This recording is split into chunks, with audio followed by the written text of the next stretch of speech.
Hey guys, Steve Swinford with Premier Martial Arts. Today we're going to talk about two things. We're going to talk about positive motivation and we're going to talk about negative motivation. First, let's talk a little bit about motivation and what it is. Motivation is what inspires you to do something or to not do something.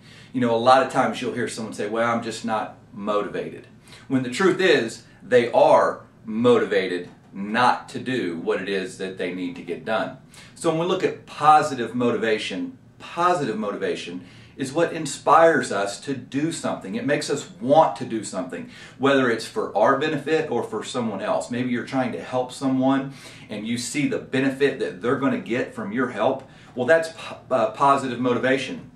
Negative motivation is when you don't want to do something because you see the short-term pain. So it makes you not motivated to do something, as most people will call it, when in fact it's you're negatively motivated. So let's look at a child, for example. Why do they clean their room?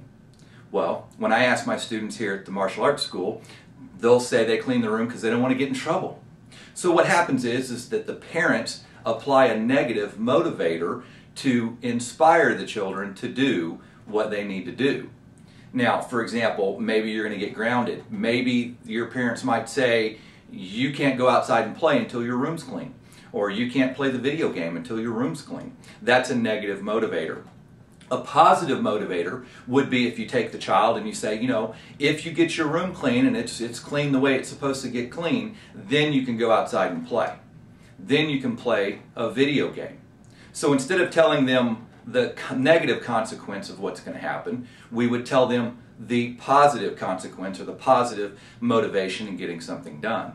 So when we look at positive and negative motivators, most of the time we want to try to work inside that positive motivation.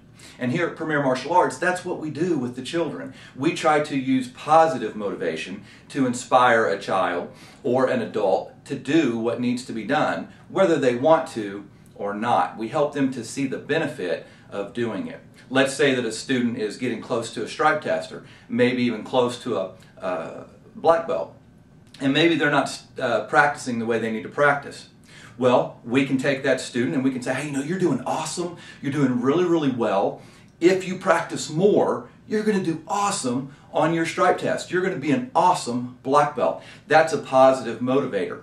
Once we've tried to use the positive motivation, if that doesn't work, then we'll just tell the student, here's the deal, here's the thing, and there's always a thing, right? Here's the thing, if you don't practice the way that I'm asking you to practice, you're not going to pass your stripe test. You're not going to become a black belt. So that's the second option. That's the option we want to use as the last resort. We want to try to get them to want to practice because we want them to see the long-term benefit. Maybe it's studying. We want them to study because they want to make a good grade. If they're not studying the way that they're supposed to study, and we say, you know, hey, if you do a good job, if you study as hard as you can, you're going to make an A. You're going to be a straight A student. Help them to envision what it is that they're going to achieve. Help them to feel the emotion of how they're going to feel when they make straight A's. If that's not working, then we apply the negative motivator, the negative consequence, and just, if you don't study the way that you need to study, you're going to make a bad grade. And so that's positive motivation and negative motivation. You know, one thing that we should also consider is that all human behavior can be traced back to one of two things. You're either doing something because you want the benefit, or you're not doing something because of the pain that you see that's involved in getting it done. So if we have to work off the negative motivation, then we want to take the negative motivation and apply it when we need to achieve our goal. Again, I'm Steve Swinford with Premier Martial Arts.